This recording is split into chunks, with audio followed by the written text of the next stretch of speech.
And Chair Parker, I think everyone should be in now. Great, thank you.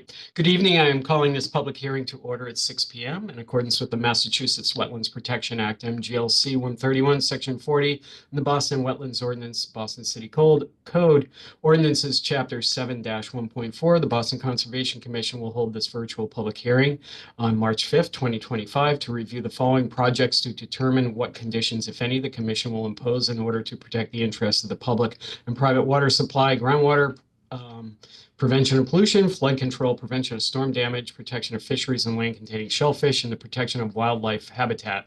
This evening's hearings will be followed by our regular meeting.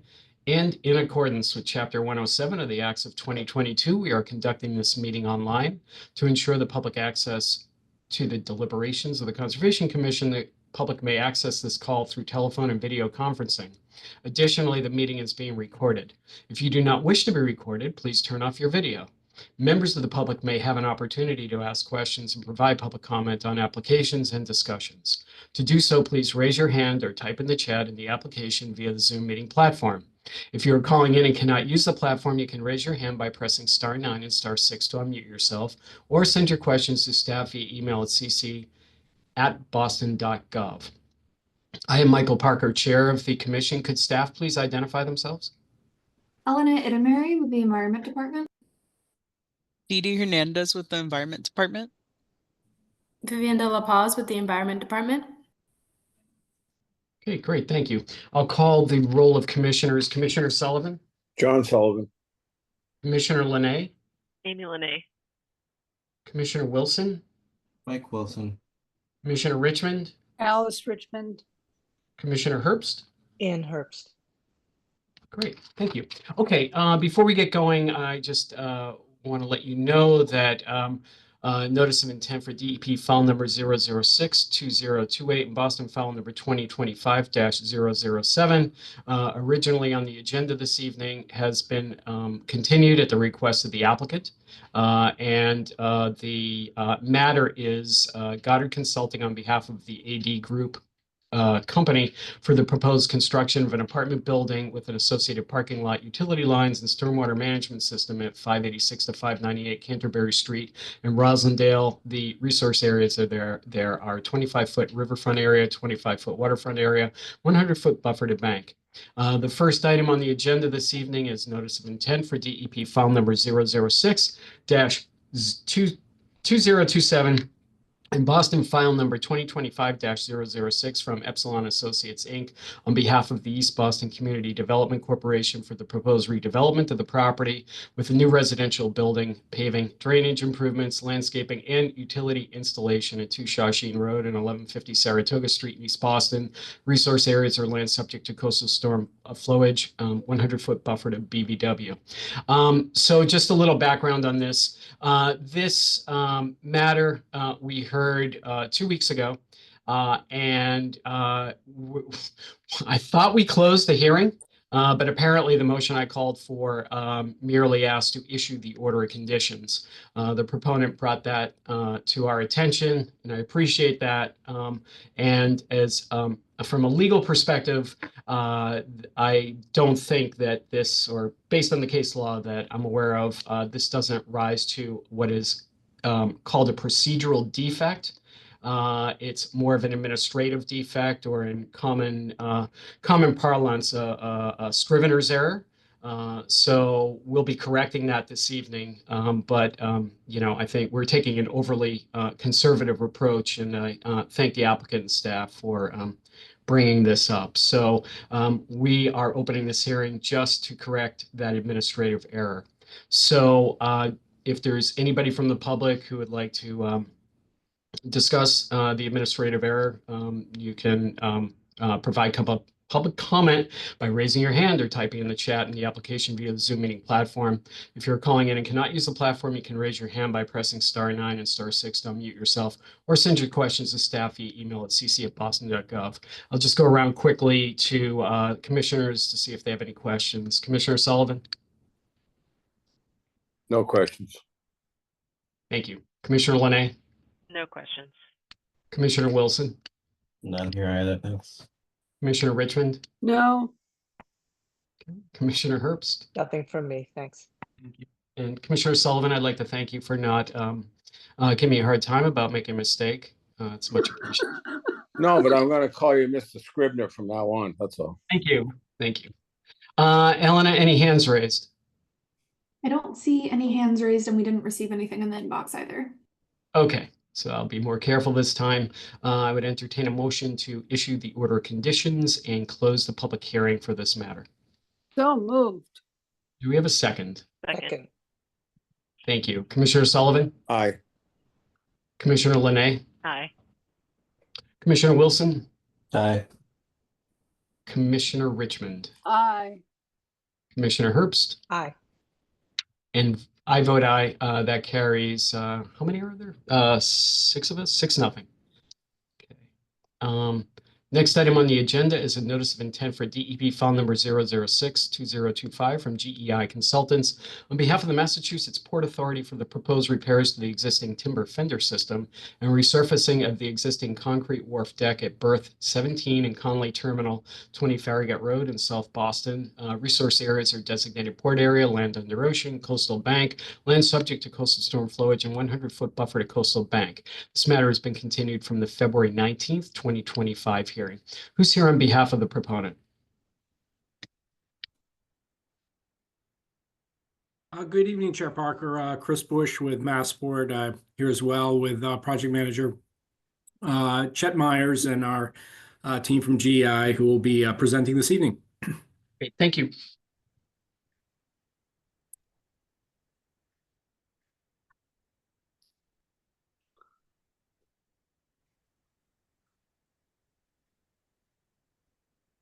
We have Russell Titmus here this evening. Yep. You're hoping you do. Oh, there we go. So beg your pardon, everyone.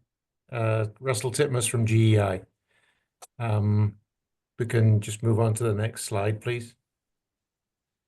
So the location of this project is it's within Conley Terminal. It's on the extreme eastern end, just next to Castle Island and next to the main Boston Harbor ship channel. If we can just move to the next one. This is just an aerial photo showing the same information. It's berth 17 that the work is located at, which is at the extreme eastern end of Conley Terminal, next to Castle Island. The entire project site that we're dealing with is within the floodplain. This is the FEMA map for the site. The next slide. Oh, I'm not sure what happened there. Everything went skewed. I think it stretched. Okay, so Ours looks fine, I think. I think that might just be your screen. okay, good. That's a relief. So we have the coastal bank, which is actually really a bulkhead, which is along the landside limit of that gray shade area. It's the slope underneath the wharf comes up from the main ship channel and terminates at the bulkhead line there, but it's we've designated a coastal bank. It's all steel bulkhead. The work limits are around berth 17 only. Almost all of the work is on the upland, if you want to call it that, on the deck of the structure, but we are installing some fender piles into the water as well along the edge. We have the 100-foot buffer to the coastal bank, sorry, going back into the site, which is all within the terminal. It's all paved area. Like I said, the entire site is in the floodplain. It's all land subject to coastal storm flowage. And then obviously out in Boston Harbor, we have the land under ocean. If we move to the next slide. So the proposed work out there is associated with commissioning ceremony for a new submarine for the US Navy. The submarine and the larger gray rectangle, which is a temporary barge, will only be on site probably for, well, a submarine, I think, less than a week. But the barge may be there for 2 weeks while they prep for it. But it's relatively short term, and the barge and everything will be secured in place with spud piles. No permanent piles. They'll just come with the barge and then go with the barge as well. and towed into location. While they're having the commissioning ceremony, around the perimeter, 100 feet off from the submarine, there'll be a security boom in the water to prevent any vessels coming close to the submarine. And the little black bars are just gangway access, which are provided to the submarine. So they'll come from the shore and provide access to the submarine. During the ceremony, there'll be a crowd of people there. So really most of this work is intended to make the area safe for public access. So there'll be bleachers and a stage and the like erected for the duration of the ceremony. But the upland area right now has numerous tripping hazards and things for just general public access. So we're going to strip the pavement off the existing deck and repave the entire deck. There are some concrete repairs along the edge as well. There's some breaks in the curb, which we're going to patch and repair. And there are some fender piles out there which are in poor condition, which we're going to pull to remove any hazard to navigation that's there. And also we want to reinstall, I think we said 20 fender piles. There's many more than that along the edge at the moment. So anything that's in good shape will be left behind. And we'll replace up to 20 of them. They're all timber fender piles. And then along the edge of the deck as well, there's a timber whale system which will be rehabbed so that we can reattach the timber fender piles. I don't think, other than some paint on bollards and things like that, that's pretty much the scope of the work. I think that was the last slide, right? Yeah. Okay, thank you, Russell. Okay, have you seen the DMF letter? Yes. Okay, so we would be including their measures in our order of conditions, and I assume Ellen has talked to you about that. I do have a question, and in the DMF letter, they said something like the fender piles that you remove should be raised slowly through the water column. How do you meter the speed of the fender piles coming up to make sure that you're bringing the piles up slowly? Well, we can certainly put the requirement on the contractor, but I guess maybe it's a clarification question. We need to check with DMF to make sure the speed at which we need to lift them through the water column, and then we can put that requirement on the contractor. They're going to lift them with a crane anyway, so they can control the speed at which they come up. Okay. Okay. And Ellen, maybe you can help out on finding out how that speed, I guess they didn't put what the desired speed is.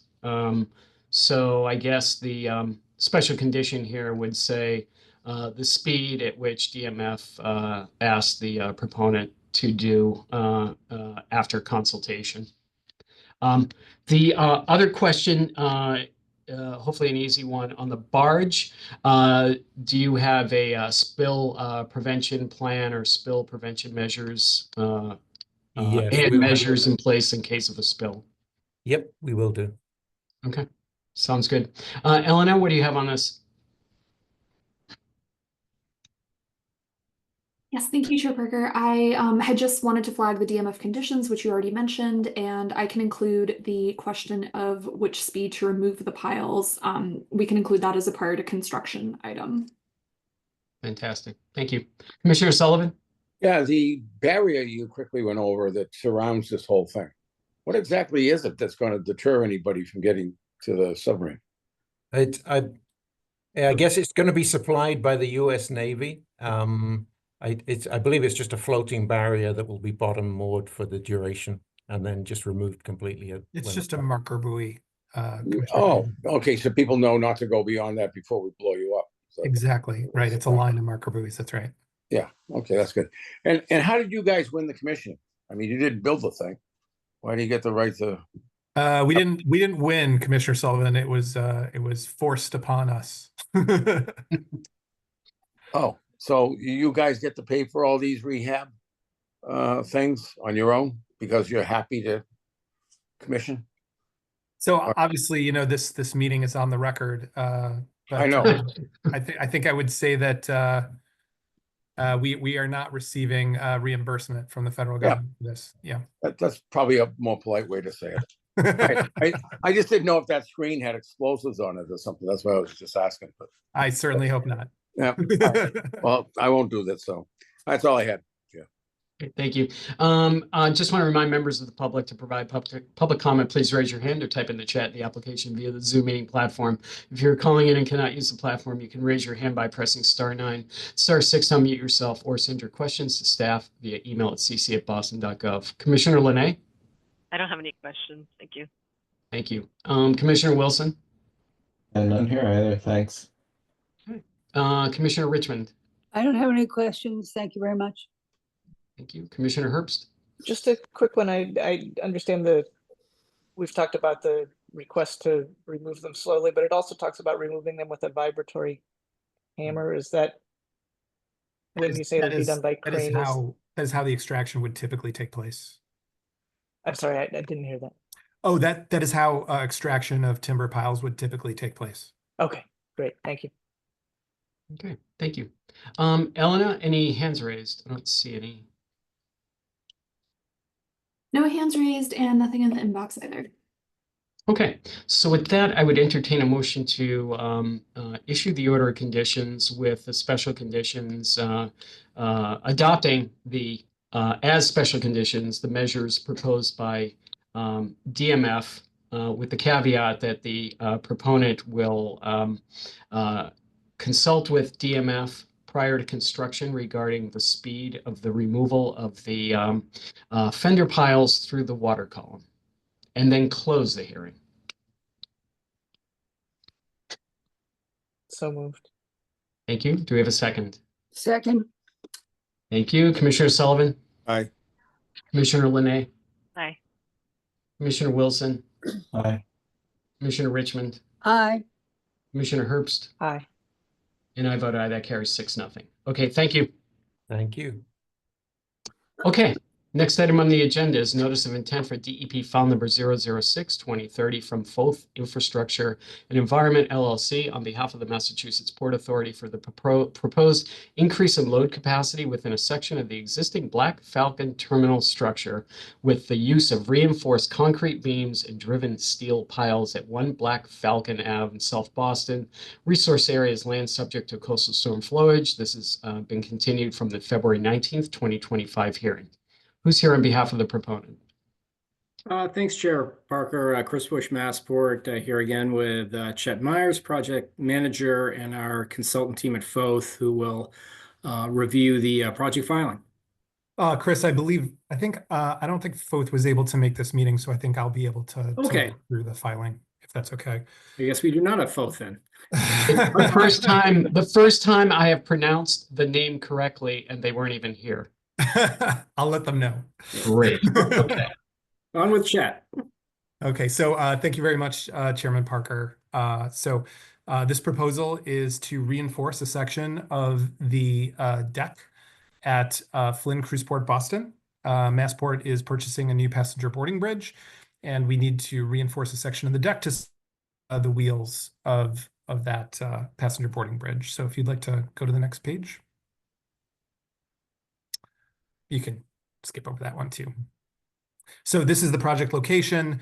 Obviously in Boston Harbor, we're at Flynn Cruiseport, which is located on the Reserve Channel. Next slide, please. So the project site is outlined in light blue. It's located immediately to the south of the Flynn Cruiseport Boston building. You can see we have 3 berths at Flynn Cruiseport. There's the main berth, which is the vessel that's just there on the left.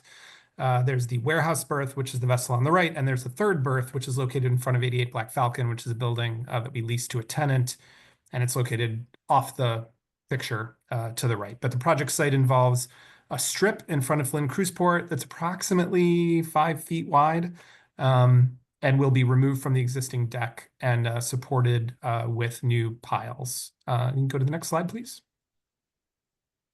So this is what it looks like right now along the landside and waterside edges. The wheels that you're seeing right now are associated with an existing passenger boarding bridge that we have on site.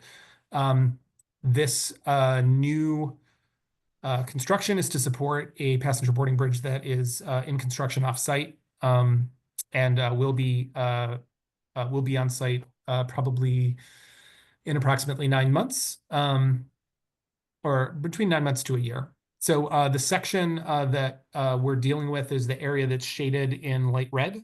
That area will be demolished, saw cut and demolished, and then will be recast after additional piles are driven to support that specific section. Could you go to the next slide, please?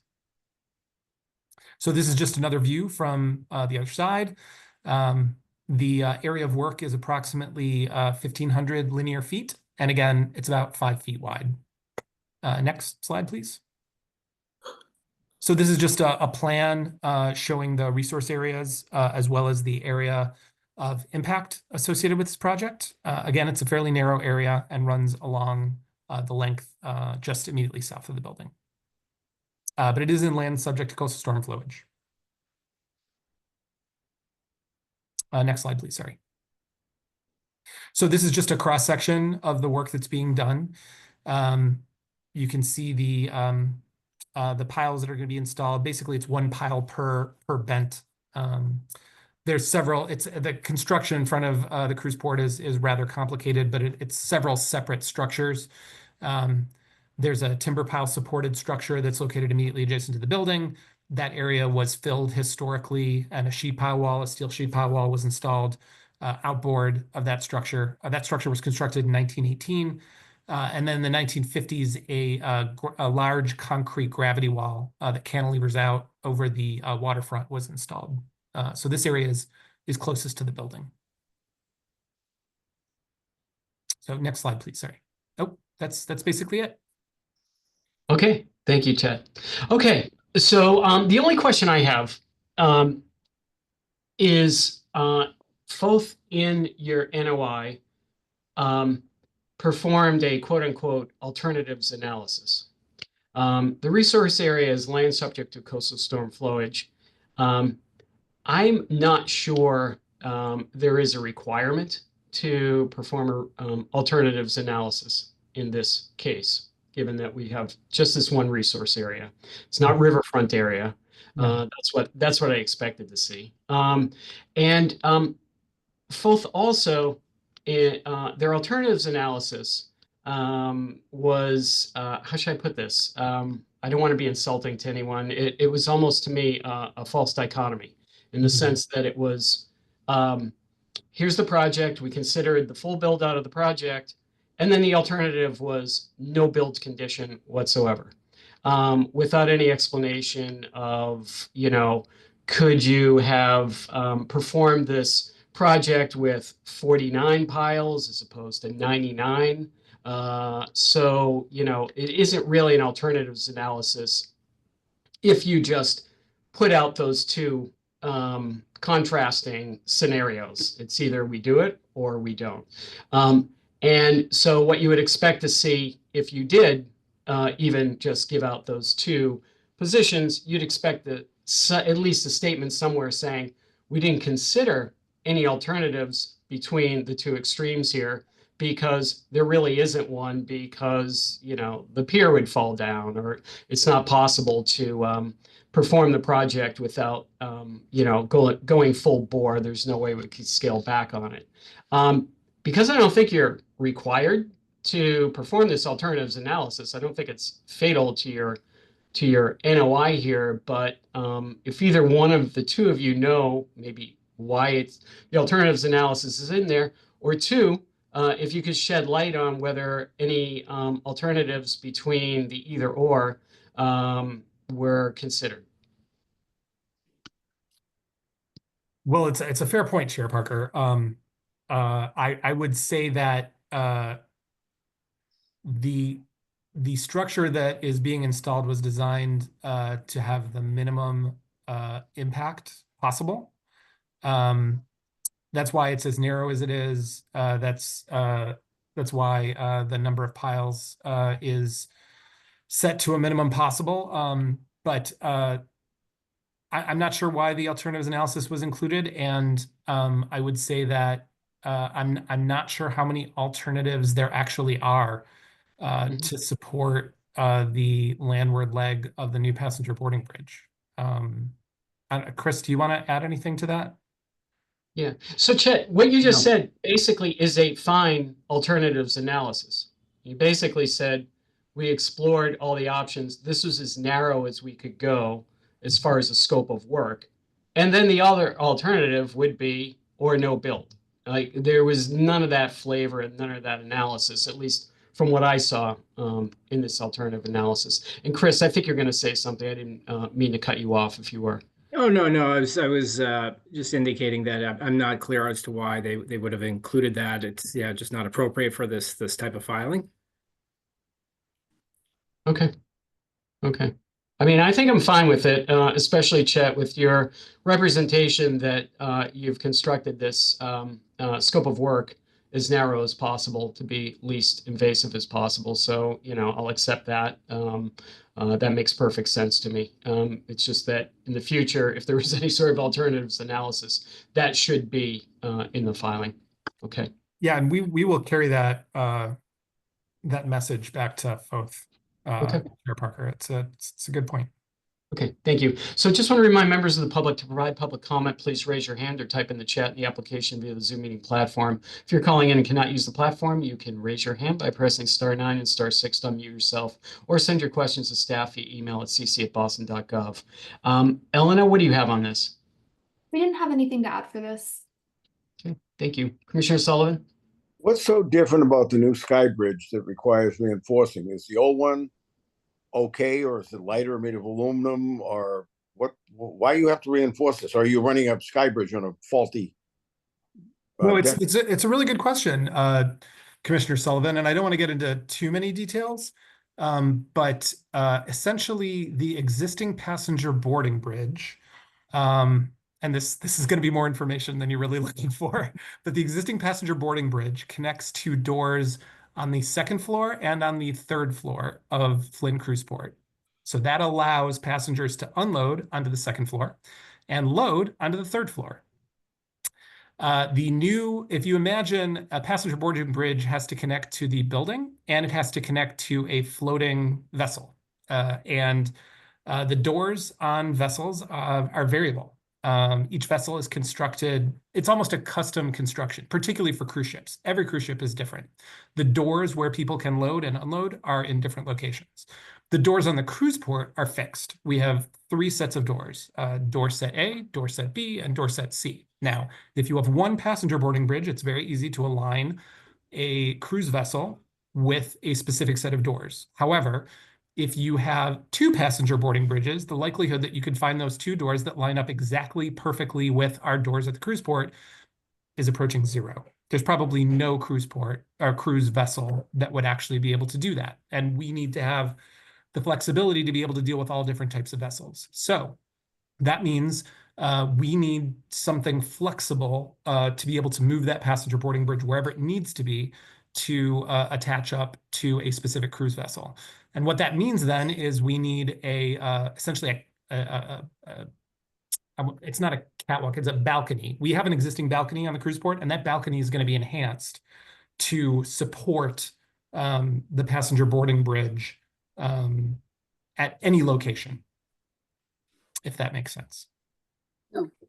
So as a result, we need a passenger boarding bridge that is long enough to be ADA compliant to handle the full range, the vertical range of cruise port doors while being fixed on the 3rd floor. So it's twice as long as the original passenger boarding bridge that could dock at both the 2nd floor and the 3rd floor. And therefore, it is significantly heavier, and we have to make improvements to the deck to support the landside wheels. Right. So the Cliff Notes version of that soliloquy is it's heavier. Heavier. Beautiful. All right. The other question I had was when you cut this concrete, how do you keep it from falling into the water? I mean, so you're going to saw cut on both sides, and then maybe every 15 feet, take out a section. How do you grab a hold of that thing so it doesn't fall down? So so first of all, this section is not over the water. There is there's a system of cavities underneath the historic pile supported deck that was filled. So we can, if something does fall down there, we can remove it before there's any potential impact to the water. But that said, these sections of concrete will be lifted via crane out of the way once they've been saw cut and disconnected from the existing deck system. We're not going to let that just fall down. Yeah, so you're leaving it as a means and methods to the contract. That's right. That's right. And we had similar situation when we were doing the removal of the fascia at berth 11 when we were doing repairs there. We were cutting huge sections out of the front of the deck, and they were slinging them, and they were installing anchors into them so that as we cut them off, they lifted them with a crane to remove them back to the deck. And we expect something similar on this case, but it will be a means and methods thing. That's correct. All right, that's all I had. Great. Thank you. Commissioner Linay? I don't have any questions. Thank you. Thank you. Commissioner Wilson? Yeah, none here either. Thanks. Thank you. Commissioner Richmond? I actually have a question following up on what Commissioner Sullivan said. Why is it that only that very narrow, given what the answer was to his question, why is it that only that very narrow section needs to be removed? It's only, I think you said 5 feet wide. That's right. That's right. Because we already know the width of the wheel systems for the new passenger boarding bridge, and the passenger boarding bridge will run parallel to the face of the building up and down this narrow area. Well, there's two sets of wheels, obviously. There's a water side set of wheels and there's a land side set of wheels. We don't need to do anything on the water side. We do need to do something on the land side. And why is it that you don't need to do anything on the water side? So the water side, the concrete gravity wall is a much more modern structure, although modern is relative in this case. The cantilevered deck structure was constructed in the 1950s, but it is significantly stronger than the section of deck that was constructed in 1918. Okay, thank you very much. That answers my question. Okay, thank you. Thank you. Commissioner Herbst? Yeah, I have a question. It probably betrays my lack of being able to conceptualize the project, but something in the NOI mentioned weep holes. So I was just wanting to understand if there's capacity for material to get into the water from installing the piles. So there is a there at high tides, there's a gallery system that runs immediately under this deck, and at very high tides there is some water that can get into the underdeck area. I guess I'm more trying to understand, is there like fines or material that could get out as part of this work? So typically when we do work in the underdeck area, we're actually doing work right now in the underdeck area under an existing order of conditions. And that work is timed on the tides to avoid being down there and doing any specific work when there is a high tide and water enters the gallery system. And we would time the work the same way to ensure that we were working in an environment that was essentially dry. Most of the tidal cycle, there isn't any water down there. So we would ensure that if there was any debris that did go down there, that we would remove it. But typically, we would expect, as we indicated to Commissioner Sullivan, that that most of that material will not make it down there at all. Okay, so I thank you for that. I guess I'd suggest that we craft a special condition that acknowledges that need to be timing it with the tidal cycle. Thank you. I'm sorry, Commissioner Herbst. What's your proposal? Well, I'm not quite sure how to say it, but basically to I'm not sure how to write it, so that's why I'm asking. All right, so work shall be restricted to periods when the tide is low enough that waters won't enter the area. So That maybe works. somebody can clean that up. Fair. With Uh, 2 times of low tide. Can I just ask a question though? I mean, is that practical?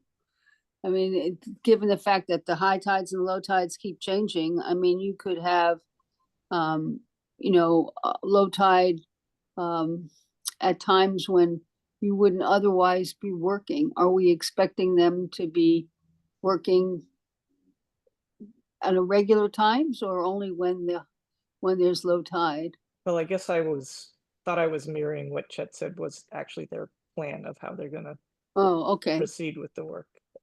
It's what we would expect, yes. So that if the low tide is at, 12 o'clock at night, you're gonna be working at 12, or you're gonna wait until 12 noon and only have that one time during that particular period when the tide is low during the evening? So we currently do work in the underdeck area whenever the tidal cycle allows, and that might mean the middle of the night. Okay, I didn't understand that. Thank you very much. Yep. Okay. Thank you. Chair Parker, we have one of our standard conditions related to sort of intertidal activities could have helpful language. I mean, I think this is basically what we landed on, but we have a standard condition that says excavation equipment may only access the intertidal area during periods of low tide and utilize rubber tired vehicles. So I mean, I think that we could just maybe say something along the lines of work in intertidal areas can only occur during periods of low tide. Does that comport with your plans, Chet? It would be helpful if it was a bit clearer.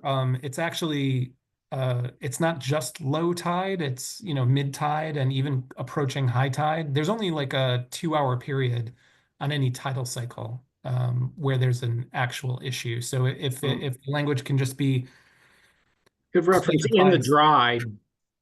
I mean, I think just the terminology is work conducted in the dry, so that area needs There to you go. be in the dry, free of inundation during work, phases of work. Thank you, Chris. Sounds right. That should be Yep. fine. Thank you. Okay, Commissioner Herbst makes sense. Yeah, that Okay. sounds good. Thanks. Thank you. Okay. Anything from the public, Eleanor? I don't see anything. Any hands raised and nothing in the inbox either. Okay, and not to go on about the alternatives analysis, I just did want to clarify.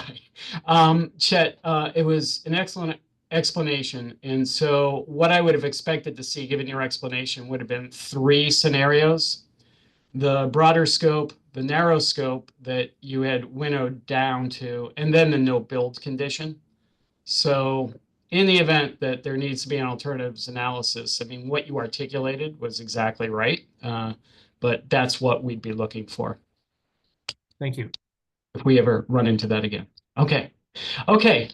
With no public comment, I would entertain a motion to issue the order conditions with the special condition that work will be conducted in the dry only, So moved. and close the hearing. That You also, have to let me say that. yeah, no, We'll be that back in was, 2 weeks. that was really good, Mr. Chair. Yes, close the hearing. Thank you. Second. Thank you. Commissioner Sullivan, Aye. Commissioner Linay, Aye. Commissioner Wilson, Aye. Commissioner Richmond, Aye. Commissioner Herbst, Aye. and I vote aye. That carries 6-0. Okay, thank you. Thank you very much.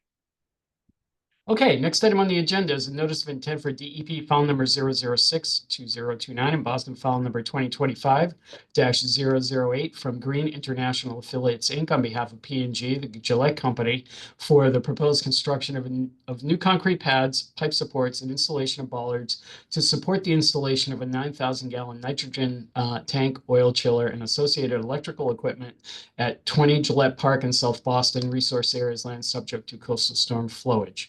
That sounds very familiar. Who's here on behalf of the proponent? Good afternoon, Chair Parker and the Commission. My name is Oksana Fartushnaya. I am from Green International Affiliates, and I'm here on behalf of the proponent P&G Gillette Company, and we do have a few attendees here on call from Gillette in case I can't answer some questions. So with that, yes, I already see the first slide. So basically, we were here, as you remember, a few months ago with the same project, but slightly smaller scope of it. So we're now here basically because we had to do another NOI anyways, and we updated the NOI and added a little bit of a scope, kind of compiled a few more components to this project just so that we can cover them all. They're all located on the same parcel right next to each other, and I can go over them right now. So you can share the next slide, please. Yeah, so this is the location of the project. It's basically located on Gillette property. 20 Gillette Park is the address, and it's outlined here. It's in the vicinity of the Fort Point Channel. You can go to the next slide. Yes, this is a little bit of a closer look aerial photo. You can see that this is the existing Gillette property building parking lot. That's where our project is located. And you can go to the next slide. So these are the resource area present on site.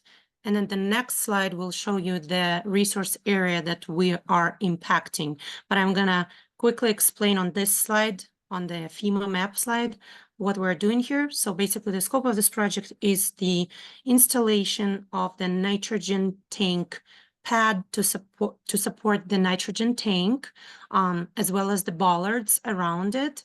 And also we are proposing the pipe supports along the building, kind of on the southern side of that building Z, that will be carrying the pipes connecting to that nitrogen pad and connecting it to the building. And lastly, there is also a small oil chiller pad that we're proposing closer to the existing oil chiller room, which is kind of the most northwestern side of that limit of work that you can see on that slide. So that's basically our scope of work here. And you can go to the next slide. Yes, these are a few photos looking at the project site. You can see that this is the existing parking lot. So that's the location of the proposed nitrogen tank pad to support the nitrogen tank. And then if you go to the next slide, this is the location of the Z building to the right. That's where the pipe supports will go along that building, kind of all the way from where we have the nitrogen tank pad to where you're looking at this on this photo.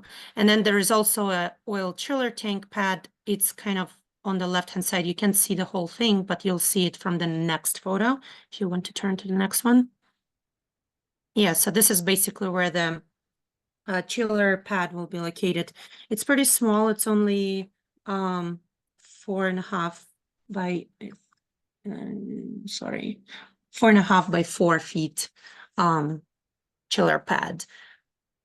So that's pretty much it. And you can go to the next slide. You can see a screenshot of the site layout erosion control plan that we submitted to the commission. So you can see the oil chiller pad all the way on the north side. It's a very tiny area next to the building. And then you can see the nitrogen tank pad, which is like the biggest area, kind of in the middle of the limit of work. And from there, you can see a trench that goes along the building. And that is basically the trench that we need to excavate for installing the pipe supports. So there are a few bollards, obviously, that I mentioned that will be around the proposed pad. And then there's also a few bollards that will be located in certain location where the pipe supports will be, again, to protect them. You can see our lay down areas. I know it's not very visible here on that screenshot because of the scale, but we have stockpiling, laydown area, everything stayed the same from the previous filing. Erosion controls stayed the same from the previous filing. So basically, that's simple as that. And the impacts that we have, the permanent impacts, I guess, within the land subject to coastal storm flowage are located right exactly at the location of the nitrogen tank pad and the chiller pad. And then the rest of the excavation that we're doing within the land subject to coastal storm flowage will be temporary because it's just required for installation of those pads. And then the area will be repaved and at the same elevations. So basically there's going to be no change in elevations in most of the areas of excavation required to construct these. And then the volume of fill that we recalculated for both pads now is 487 cubic feet. And as I said, we are within the land subject to coastal storm flowage. So we believe that this minor fill within this area is negligible. And yes, I don't think I missed anything, but if I did, I will be happy to answer the questions. Okay, great, thank you. So could you just briefly discuss the changes? So I think I read in the NOI 21 bollards, and I didn't catch it on the presentation here. There are a few other things, there's an expansion of the work in a few other ways. Could you just quickly go over that? Yes. So basically the changes from the original NOI were the bollards around, well, the bollards were included in the original NOI and it was 19 of them. And this wasn't changed, but then we did have a little bit of change of excavation limits required to construct the pad. So originally we only calculated our impact as the pad limits and the bollards, but then we realized that the contractor needed a little bit more room to construct that. And that's the reason why we were trying to file for the amendment of the existing order of condition. So then we were notified by DEP that we cannot do that and we now need to file the new NOI because this is a change of the impact number, like the square footage basically is what triggers it.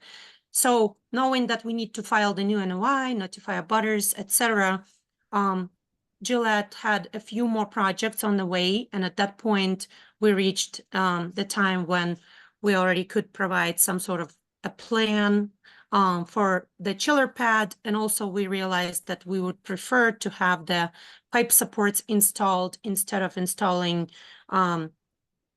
the way it was originally shown, like with no pipe supports, the way that the pad, nitrogen pad, will be connected to the building for supply. So these are the changes. The changes here basically from the original filing is the excavation limits around the pad, the trench along the building to build the pipe supports that is connecting the nitrogen tank to the building, and then the additional small oil chiller pad to support the proposed oil chiller. So these were the changes. Great, thank you. Thank you for the clarification. Okay, and this was not my thought, this was Elena's thought. You will have 2 NOIs now open while you're doing this work. So at the end of the process, we'd like to, if it would be much more efficient, we'd like you to, and it would be more efficient, I think, for you to apply for the 2 COCs that you will need together. I believe we included the original NOI impacts in this one. So we now hope to dismiss the previous one and just to have everything permitted under one project, the way it was presented in this notice of intent filing right now.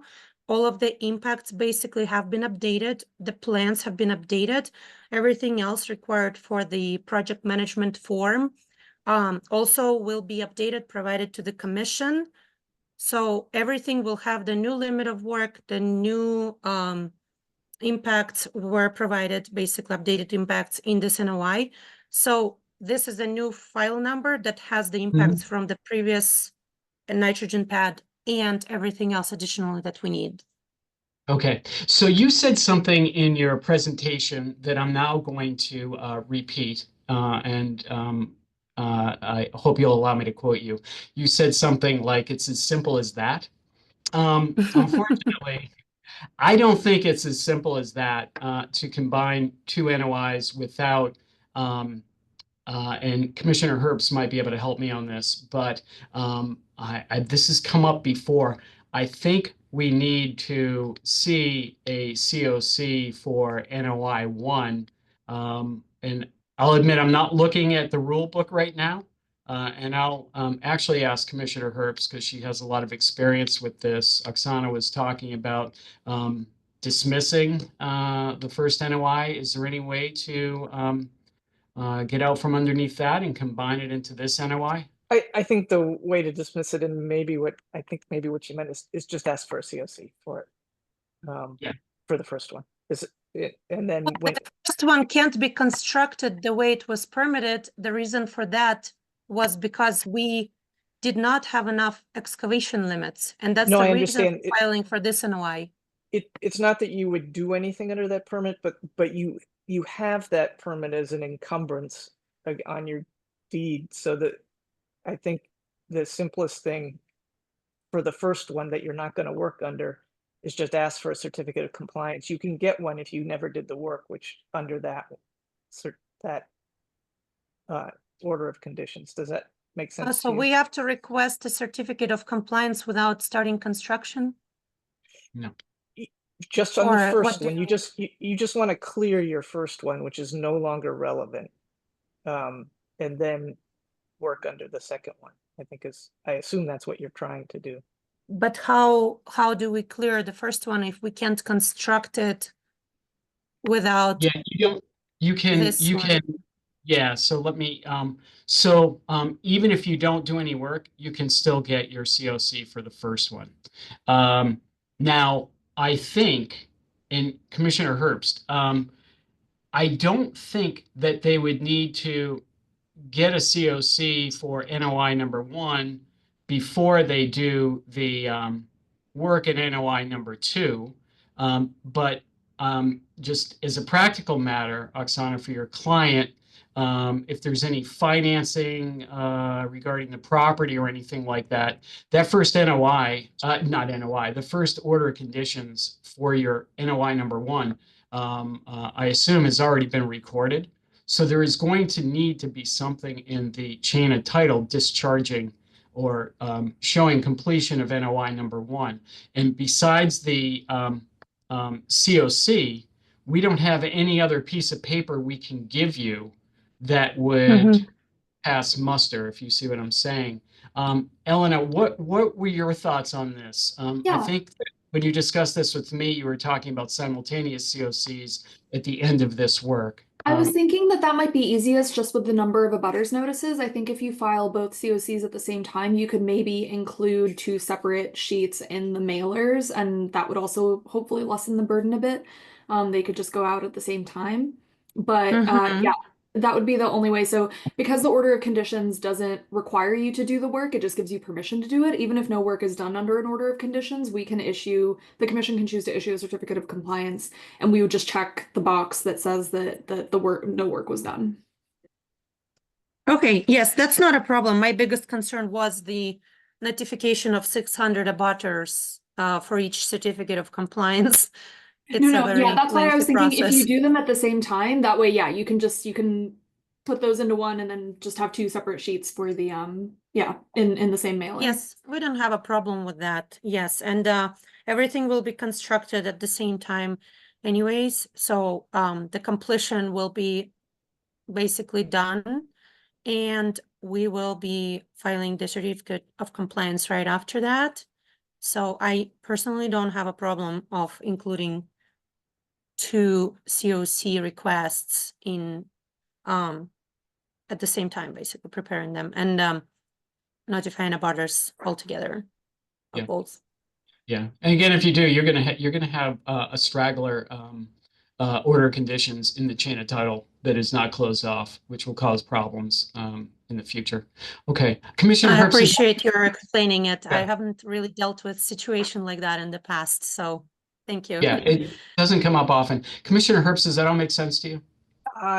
Yeah, I have to admit, is it in our ordinance that people have to do notice for a certificate of compliance? Our ordinance is remarkably airtight with where abutters notices are required. all They right. covered basically every type of, yeah, we've I didn't realize. I was assuming that that wasn't necessary. So No, it's fair. Yeah, we've it certainly looked at makes it a few sense to times, do yeah. them both at once. But no wonder you would want to do that. Okay. The language is it's thorough. Okay, thank you. Yes, all inclusive. Elena, anything else on your end? Nothing else on my end. Thank you. Thank you. Commissioner Sullivan? No questions. Commissioner Linay? I don't have any questions. Thank you. Commissioner Wilson? Yeah, none here either. Thanks. Thank you. Commissioner Richmond? Yeah, I have a couple of questions. What is the pad under the nitrogen tank made out of? It's concrete. It's concrete. Mhm. Okay. And this may show my ignorance, but is that tank of nitrogen flammable? Kitaki, are you available to answer that question? Because I'm not. Yes, it is not flammable. It's not flammable. Okay. Correct. And what about the oil chiller? What's underneath that? It's also concrete pad. It's very small. It's only 1 foot deep. And how deep is the one that's under the nitrogen? That one is 6 feet. 6 feet deep. Okay. Yes. And yeah, and is the again, I don't know what an oil chiller is. I apologize for that. Is that flammable? Kitaki, can you answer that one? I will turn to my colleague Doug to answer that question.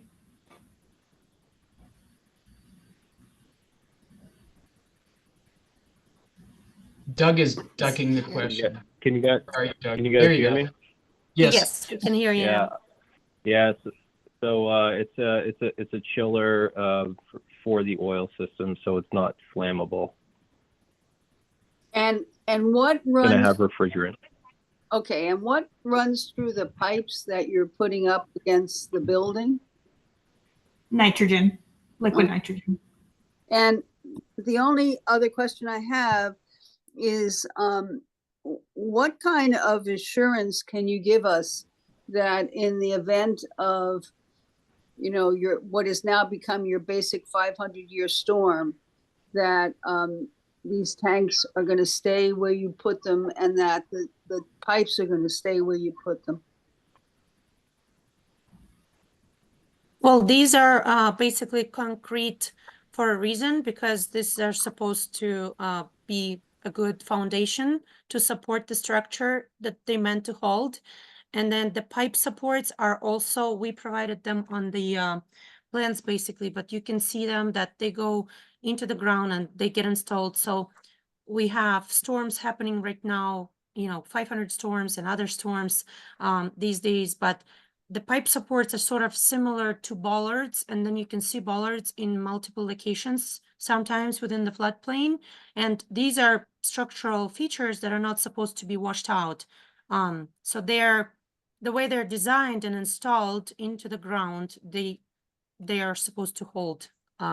So I don't really know how to guarantee things, but that's just how it works. And mostly we don't see any of these structures washing out from storms. And what are the pipe supports made out of?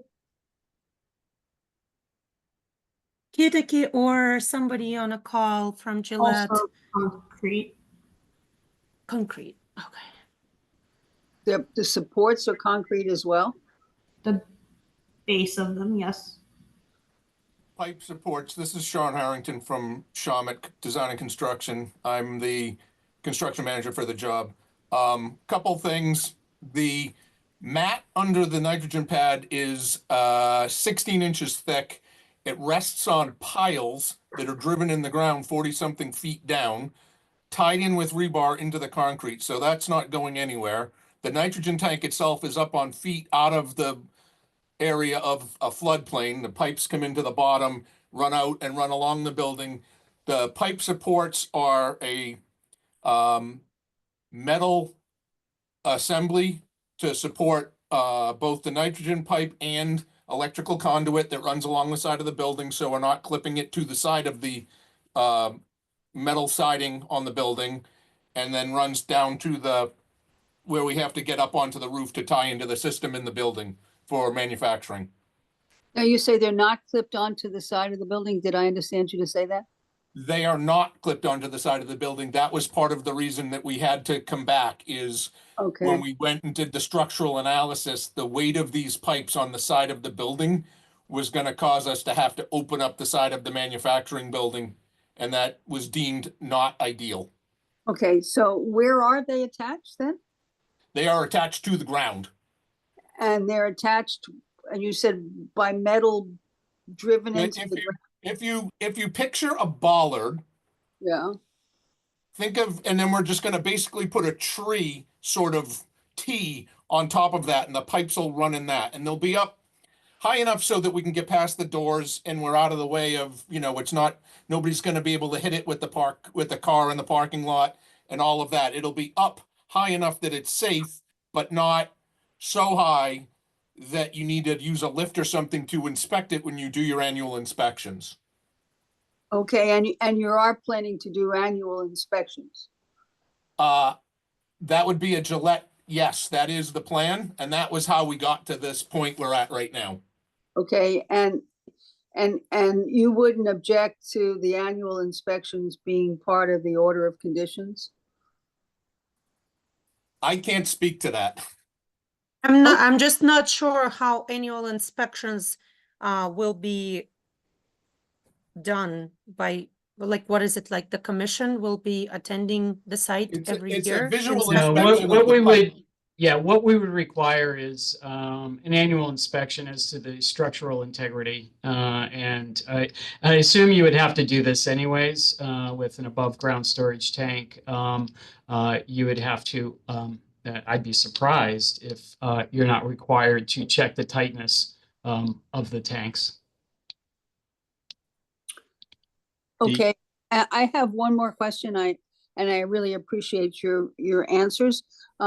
On this oil chiller, what's in there is oil? No, what's in there is water and glycol. It's a refrigerant loop for an oil machine in the oil room. Oh, I see. So it's trying to keep it cooler. Yes, this is actually replacing an existing chiller that's already on site that's old. This is going to be more efficient and quieter. Okay, and what's in that tank and what's going to be piped presumably then into the building is also somehow protected from storm damage? Yes, that one is anchored to the concrete wall. Those pipes will be anchored to the concrete wall and go right into that building. It's a relatively short run of pipe before we're inside of the building and then tied into the heat exchanger inside of the oil room. Okay. All right. Thank you very much for your answers. I very much appreciate them. You're very welcome. Thank you. And Commissioner Richmond, I think the special condition that we would add here is we would like the proponent to provide staff with their maintenance obligations. I'm sure that they have a spill prevention plan that requires them to probably log the condition of this tank, I would say annually. I'd be very surprised if not. Before we go to Commissioner, Excuse me, can that I makes ask one more sense? question? It makes Yeah. sense. Can we, excuse me, make the same request for both tanks? Oh, yeah. Yep, absolutely. They would have to inspect the whole system. So yes, we'll ask for their and off the top of my head now, and I should remember this, I can't remember which regime this is. for above ground storage tanks, and whether it's the state or the feds. It's probably federal regulations with the state delegation to the state to enforce the regulations, but I'm sure there's something there that they can send us requiring the whole system. As a reminder to members of the public, to provide public comment, please raise your hand or type in the chat in the application via the Zoom meeting platform. If you're calling in and cannot use the platform, you can raise your hand by pressing *9 and *6 to unmute yourself or send your questions to staff via email at cc@boston.gov. Commissioner Herbst? No questions from me. Okay, and thank you for thinking out loud with me on the COC issue. It's always dangerous territory when I'm thinking out loud, so thank you. Okay. Elena, any raised hands? Anybody from the public? I do not see any raised hands or anybody from the public. I did have a quick question on the maintenance obligation condition. Would we want to include a sentence that if for some reason there's no other required reporting around this, that like I just want to make sure that if there aren't specific maintenance obligations that are giving us the information that we want, that we just ask for that, if that makes sense? Sure. Sure. So a special condition requiring the proponent to provide staff with maintenance obligations and an annual report on the structural integrity of the storage or of the 2 tanks? Well, I don't think it's necessary that you get an annual report, because if it is regulated by another regime, environmental regime, I am confident that they will be able to take care of that. So you don't need to put it on your plate. It's already regulated. And that requirement? I'm sorry. What if there isn't that requirement? I can speak. I can speak to that. This is John good. Logwich-Gillette. I'm the structural integrity owner for the site. We have annual inspections and 5-year surveys. So what you're asking for, I forget who said it, but yes, it's part of the regulations for the tank inspections. We have a whole certified person that goes around and tests all the tanks every year. So all the piping and the supports and the tanks are all covered under other regulations. Thank you. And Elena touched on it. We can, provide what we have. We have the spill plans. We can probably share the inspections from the existing tank right away. And any of the inspections that we do, we can provide that, like you said. Okay, perfect. And you're the perfect last name for that type of work. Thanks. Sure, you've been told that before. Okay. Oh yeah. Okay, Elena, any raised hands? No raised hands and nothing in the inbox either. Okay, fantastic. So with that, I would entertain a motion to issue the order of conditions with the special condition that the proponent provide the regulatory obligations and regulations, not guidelines, but requirements.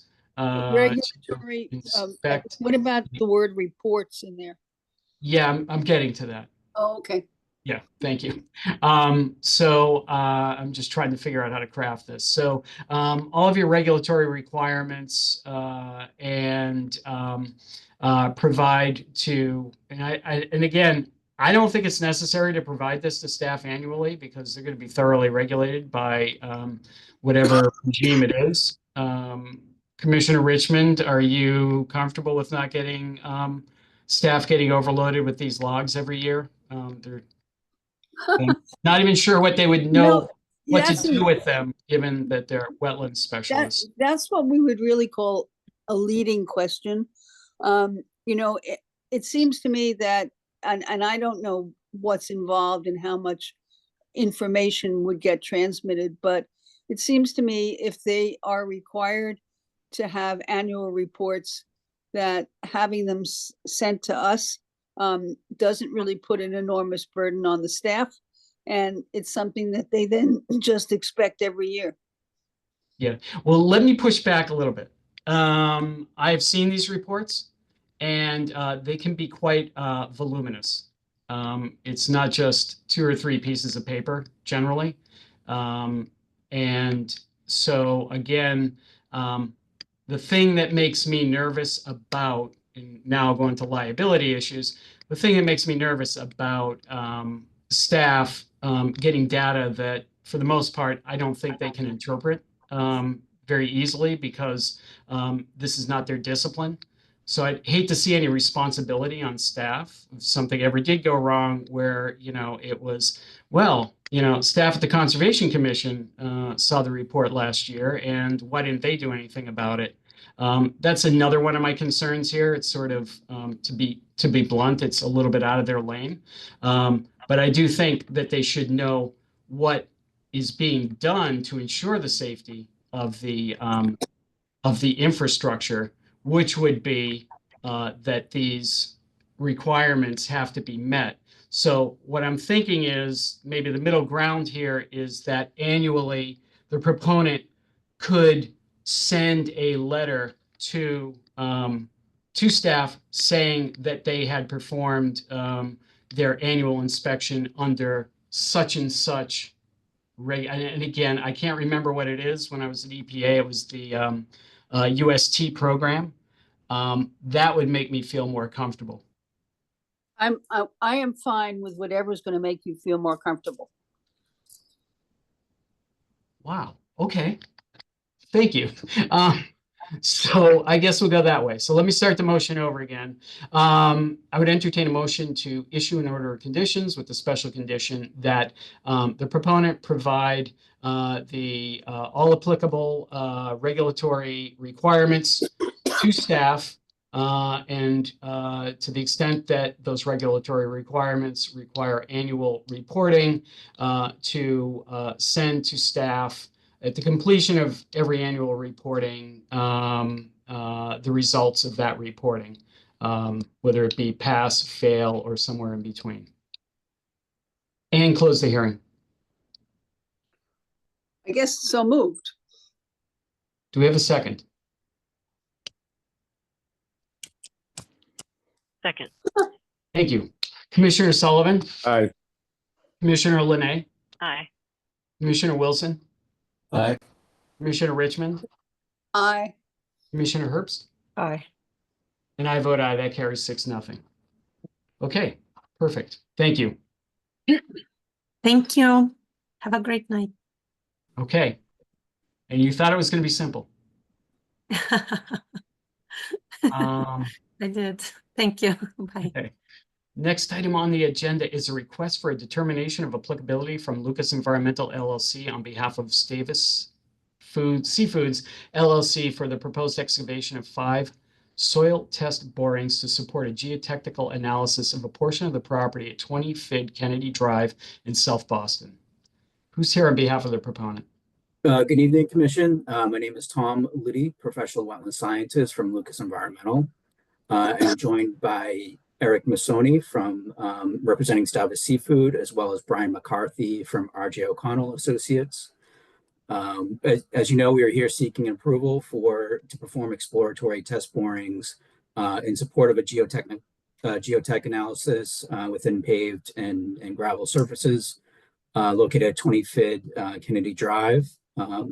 This work will be performed immediately adjacent to the Stavis Seafood facility that's already there. And if we could go to the slides, I'll just do a quick overview.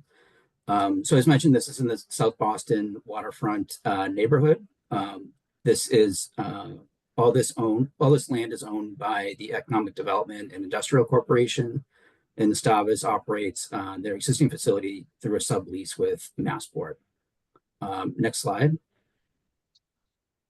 So this is a detailed ortho, just showing an overview of the property. The Stavis Seafood facility is located to the north there. Obviously, we're immediately on the coastline. The parcel boundary follows very close to the building edge there to the south. And so these test borings will be performed within that parking area where you see those rows of cars. So obviously, we are within the 100-foot buffer zone to the coastal bank. We are in the 25-foot waterfront area, and this entire area is mapped as floodplain up to elevation 12. So again, all this work will be in the coastal floodplain and buffer. Next slide, please. So this is the plan submitted with the RDA application that's shown On the plan, you have this seafood building to the left there. And this plan shows the approximate locations of the proposed test borings. There'll be 5 in total, labeled 1, 2, 3, 4, and 5. Basically, it's pretty straightforward work. There'll be a truck-mounted drill rig, and they'll advance the borings as deep as they can go, probably up to 30 feet until they hit restrictions. Then the contractor the soil core is evaluated, it's examined, photographed, and cataloged for its condition, and then the contractor will backfill the material back into the holes which they were extracted from. And all this work is completed within a day. There's no permanent alteration. All these impacts are temporary.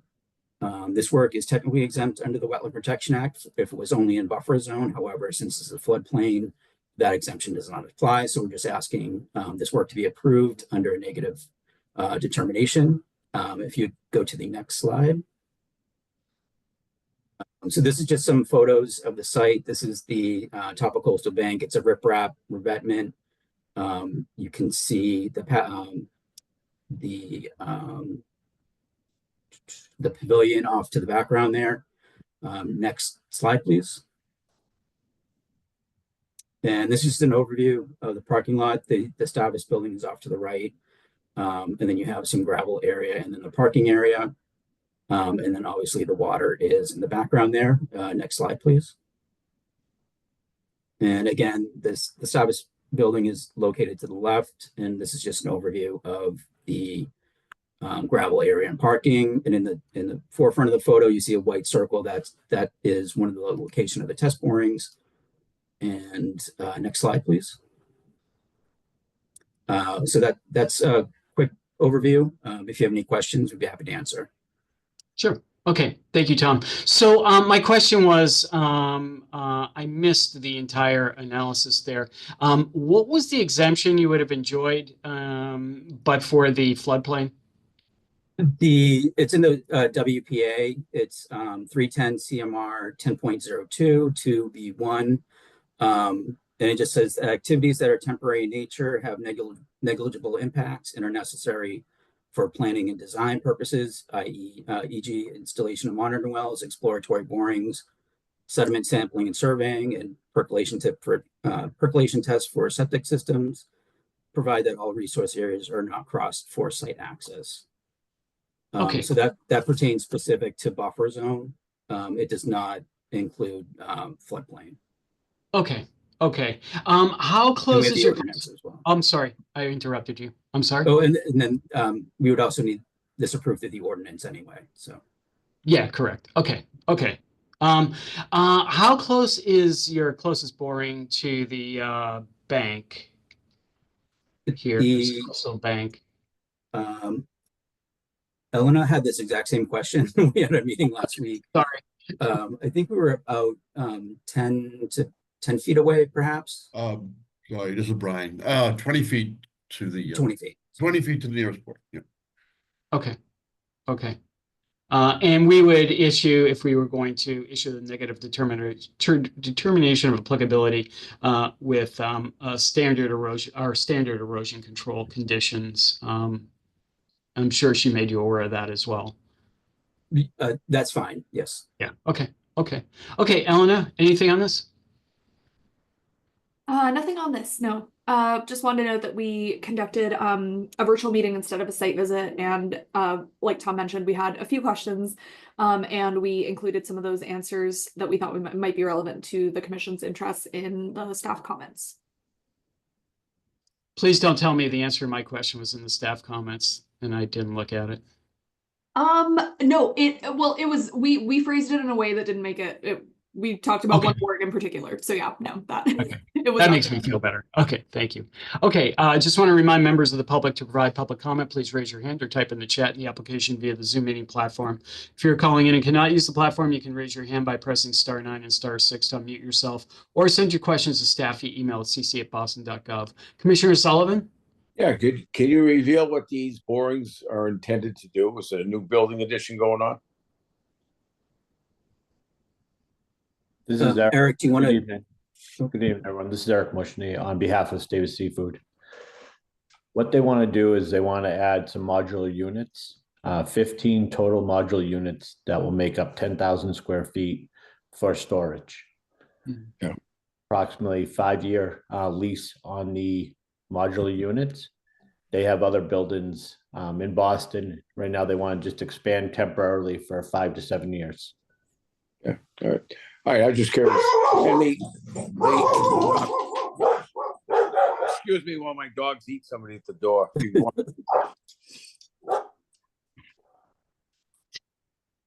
Okay, Commissioner Linay.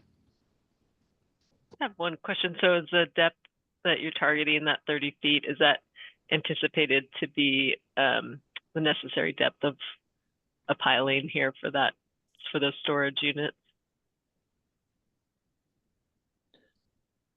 No, we're proposing a slab with no no pilings or no foundation. Okay, thank you. Interesting. Commissioner Wilson. Yeah, no additional questions. Thank you. Okay, thank you. Commissioner Richmond. No questions. Thank you. Commissioner Herbst. I had a question about the language. You talk about discarding excess water, drilling fluids, and soil cuttings that can't go back into the boreholes in the ground nearby. Is that typical?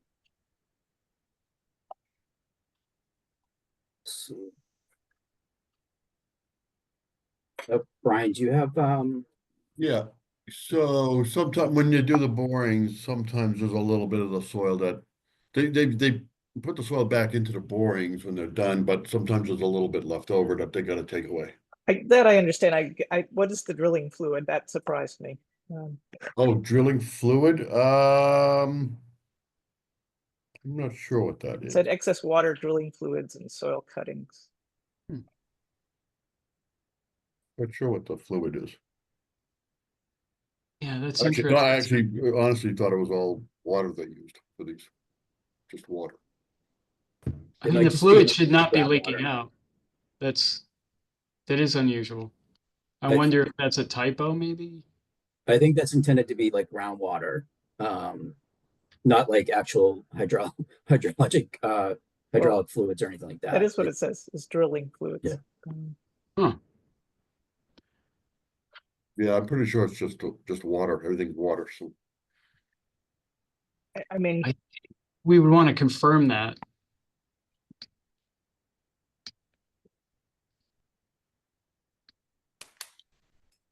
Do you want to include that as a prior to work commencement condition? Clarification on that?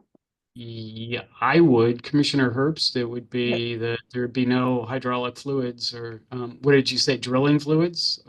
Drilling fluids. I mean, I think we want to forbid any drilling fluids Right. being released into the ground, and perhaps a condition that says we, provide the actual method of, so that you can double check on what they're going to do.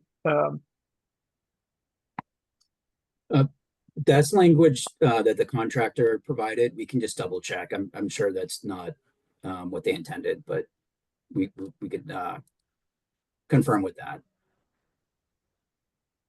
Yeah, and I think the special condition will say that there would be no drilling fluids deposited period.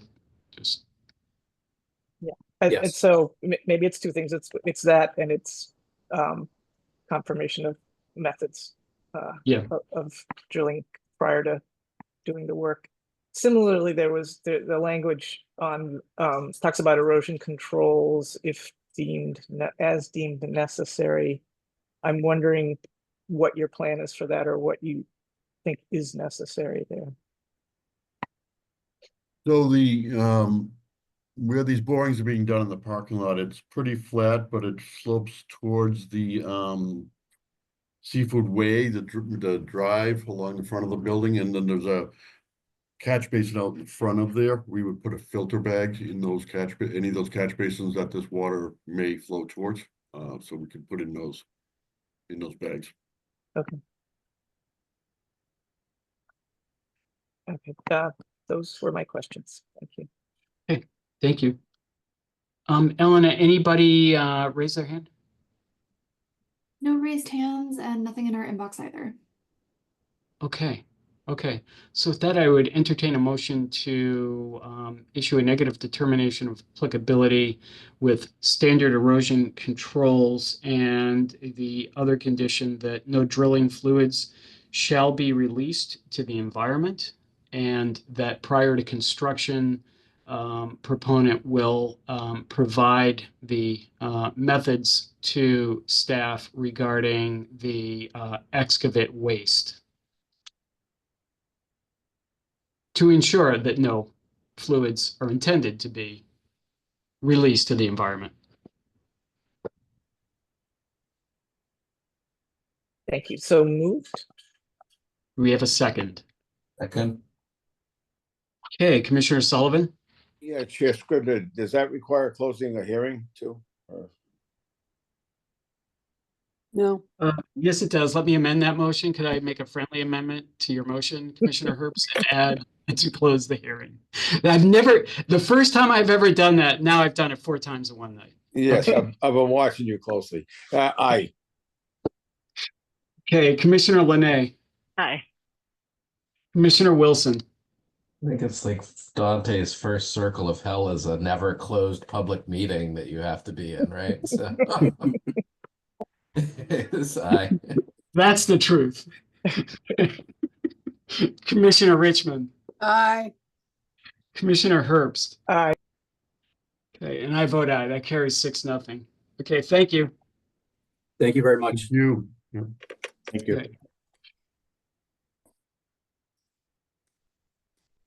Okay, it's been, well, this is the second continuance for the evening, continued as notice of intent for DEP file number 00619996 in Boston, file number 2024-021.